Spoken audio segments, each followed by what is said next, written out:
Come closer. So, while I was having my quiet time, I discovered something that blew my mind, okay? It gave me what you would call final peace. Final peace, essentially, is when you have peace finally. and I tell you, I have peace finally. And you would think that it would be somewhere else, but it was right in Genesis 1 that I actually had final peace. Look, so Genesis chapter 1 explains creation, but more than creation, it also explains the creation of dreams, how dreams can actually really come to pass. Right now in my life, I tell you, I need to know.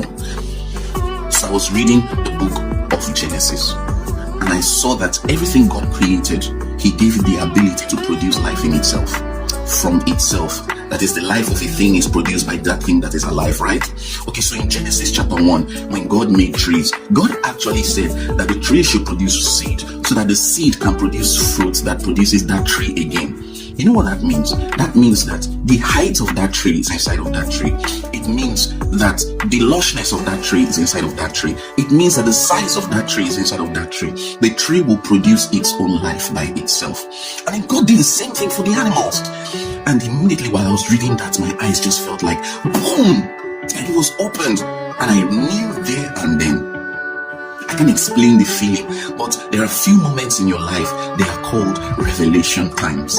There are moments of one dynamic change that happens to you. And it felt like all my struggles were over, because the height, the width, the depth, and the length of all of my dreams are not outside me. They're not around me. They're not in the mouth or hands of another man or woman. They are inside me.